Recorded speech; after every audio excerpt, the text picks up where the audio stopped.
今日は神奈川県の大磯駅にやってきたのだ。ここは JR 東海道線が通っていて、横浜から30分ちょっと、東京からでも1時間くらいで来れる場所なのだ。藤沢駅や茅ヶ崎駅よりもさらに西側、平塚駅の隣にあるのだ。大磯といえば湘南発祥の地として知られています。江戸時代初期の1664年、宗節という俳人が重木立沢に標石を立て、湘南清絶地と刻んだことが由来なんです。意味は清らかで清々しく、この上もないところ、湘南とはなんと素晴らしいところだそうですよ。中国の景勝地湘江南部の景色に似てたから湘南って名前がついたのだ。今ではもっと東の鎌倉や江ノ島のイメージが強いけど、発祥はここ大磯なのだ。明治時代には政財界の要人や文化人の別荘地として栄えて、政界の奥座敷とも呼ばれていました。日本初の海水浴場が開設された場所でもあるんですね。今日はそんな歴史ある大磯駅周辺を散策してみるのだ。13時前に到着しましたが、駅前には学生さんがちらほら歩いていますね。天気はあいにくの曇り空なのが残念ですが、それでは駅前から散策スタートです。駅の隣にあるローソンの正面、そこに大きな石碑があるのだ。湘南発祥の地大磯と彫られた石碑ですね。湘南清絶地宗節ってさっき説明したやつが刻まれてるのだ。駅を降りてすぐに湘南発祥の地だってわかるようになってるのだ。この石碑は大磯町観光協会と商工会が建てたもので、比較的新しいものです。江戸時代に建てられた本物の標石は塩害から守るために大磯町郷土資料館に保管されているそうです。じゃあこれから海の方へ向かってみるのだ。駅前を海の方へ歩いていくと、すぐ白い洋館が見えてくるのだ。大磯迎賓館ですね。イタリアンレストランになってます。迎賓館って名前だからなんか歴史的な施設かと思ったけど、レストランなのだ。もともとは1912年大正元年に貿易商の別荘として建てられた洋館で、国登録有形文化財にも指定されています。数えきれないほどの品格をもてなしてきた歴史があるので、迎賓館という名前になったみたいですね。建物にはしっかり歴史的な価値があったのだ。洋館を眺めながらサザンカ通りを通って大磯港を目指します。徒歩で約10分ほどです。道中、釣り餌屋さんを発見したのだ。この先の大磯港は釣りスポットとしても人気みたいです。歩くこと約10分で大磯港に到着なのだ。来る途中、漁船が並んでいて仕事場って雰囲気でした。観光地っていうよりは働く人の港って感じですね。手前に大磯コネクトカフェっていうおしゃれなカフェがあるのだ。周囲の建物の中でここだけ際立っておしゃれ感があるのだ。後で寄ってみるのだ。港では釣りをしている人がちらほら見えます。海の先に見えるのが大磯港西防波堤灯台ですね。あの辺りにも釣り人が見えるのだ。ここでのんびり釣りしてみるのも気持ちよさそうだね。海を見ていたら釣りをしてたマサさんっていう人に声をかけられたのだ。飯屋大磯港っていうお店をめちゃくちゃおすすめされたのだ。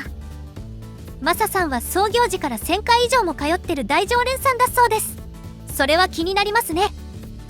ご飯は散策の後半、別のお店を考えてたんだけど、ここまでプッシュされるとさすがに行ってみようって気になるのだ。13時過ぎということもあって店内は程よい混み具合だったのだ。飯屋大磯港は大磯町漁業協同組合が直営する食堂で、2010年にオープンしました。大磯港で揚がった新鮮な魚だけを使うというこだわりのお店です。連日行列ができる人気店で、特に刺身定食は数量限定ですぐ売り切れるらしいのだ。定休日は水曜日、しけの日もお休みになるそうなのだ。店内は漁港の食堂っていう雰囲気がぴったりですね。意外と年配の方が多いです。タチウオの塩焼き定食を注文したのだ。2530円なのだ。値段結構するなと思ったら魚が3つも出てきました。そりゃこんだけの価格も納得なのだ。地味なところだけど魚についてきたレモンが2つとも分厚いのだ。カフェはこの分厚さを見習ってほしいのだ。どれもプリプリしてて新鮮って感じがすごいです。中でもフライのプリプリが一番気に入りました。あれ、真ん中の魚の方がプリプリしてないか？いや、左の魚の脂身のようなものめちゃうまなのだ。で、どれもこれも美味しいのだ。お値段以上でした。めちゃくちゃ美味しかったです。さっき横目で見た大磯コネクトカフェに寄っていくのだ。大磯港にぎわい創出施設の2階にあるカフェで2021年4月にオープンしました。1階は物産展のようになっていて、大磯港で当日水揚げされた魚や地元の野菜、特産品などが買えます。2階がレストランになってて、中の階段からも外階段からも通えるのだ。店内やテラス席からは大磯の海が一望できます。この日はテラス席は閉じられてましたね。大磯港に来といてここ寄らないのもあれかと思って食べたばかりだけど寄っていくのだ。カフェモカを注文したのだ。フードメニューに力を入れてるみたいなので、フードも頼んだ方が良かったかもしれないけど、でもお腹いっぱいなのだ。ガラガラだったからセーフってことにしてほしいのだ。海を眺めながらのんびり過ごせる素敵なカフェでした。カフェを出て次に向かうのはシギタツアンなのだ。道中、大磯町役場があったのだ。海に面したところにあって景観もいいけど、建物はかなり年季入ってたのだ。潮風の影響が強そうな風化具合だったね。そしてシギタツアンは京都の落獅舎、滋賀の無名庵と並ぶ日本三大徘徊道場の一つです。営業時間は9時から16時まで、入庵料は町内の方なら110円、町外の方は310円です。徘徊道場って何なのだ？集まった人たちで俳句を作って師匠を中心に作品を批評し合う句会などを行う場所のことです。江戸時代から続いていて、現在も句会が開かれているそうです。始まりは1664年、石碑に彫られてた宗節が草案を結んだのがきっかけなのだ。その後1695年に俳人の大淀道風が第一世安寿として入ったのだ。かやぶき屋根の風情ある建物が特徴的ですね。敷地は狭いんですがぎゅうぎゅうに詰め込まれているので見どころは多かったです。案内にはシギタツアン室、徘徊道場、円位堂、宝庫堂、観音堂があって80以上もの石造物が安置されてるのだ。御地如来像という釈迦、阿弥陀、大日、阿宿、宝生の5仏も安置されています。宗節が草案を結ぶ際に運んできたもので、もともとはこれを本尊として西行寺を作るのが目的だったそうです。小川のせせらぎも聞こえて風情があって落ち着く場所だったのだ。次に向かうのは明治記念大磯庭園なのだ。明治150年記念施策の一環として整備された施設で、伊藤博文、大隈重信、西園寺金持、陸奥宗光といった明治期の立憲政治の確立に貢献した政治家たちの邸宅や別荘が集中する場所です。政界の奥座敷と呼ばれた歴史的な場所なのだ。営業時間は9時から16時半まで、月曜定休で入園料は無料なのだ。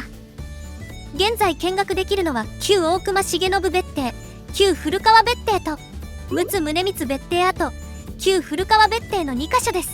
建物内も見学できます。敷地は広くて素晴らしい庭園が広がってるのだ。人も少なくて気持ちよく歩けたのだ。時期的なものもあってバラ園は少ししか花がなかったですけど、むしろ咲いてるバラがあったことに驚きました。どちらの邸宅も羨ましくなるほど立派なのだ。広い畳の部屋も眺望も素晴らしかったのだ。雰囲気のあるお風呂やキッチンもあって大隈別邸に住みたくなったのだ。撮影できなかったのが残念ですが、とても満足度の高い観光スポットでした。明治記念大磯庭園の次は旧島崎藤村邸に向かったのだ。大正期に文豪島崎藤村が晩年を過ごした平屋建ての邸宅です。営業時間は9時から16時まで、月曜定休で入場料は無料です。残念ながら到着したのが16時を過ぎていたので見学できなかったのだ。先ほどの大磯庭園が思いのほか良かったので、たっぷり時間を使って観光しちゃいました。でも海ももう見たし、他の施設で見どころも多かったので満足なのだ。今日は湘南発祥の地大磯駅周辺を散策してきたのだ。歴史と文化が詰まってて予想以上に楽しい観光になったのだ。江戸時代の徘徊道場から明治の政治家たちの邸宅まで時代を超えた歴史を感じられる場所でしたね。政界の奥座敷と呼ばれただけあって落ち着いた雰囲気が漂っていました。大磯港では新鮮な魚が食べられるし、海も近いのだ。港町の雰囲気と歴史的な建造物が両方楽しめるのが魅力なのだ。鎌倉や江ノ島のような華やかさはないけど、その分静かで落ち着いて観光できるのがいいよね。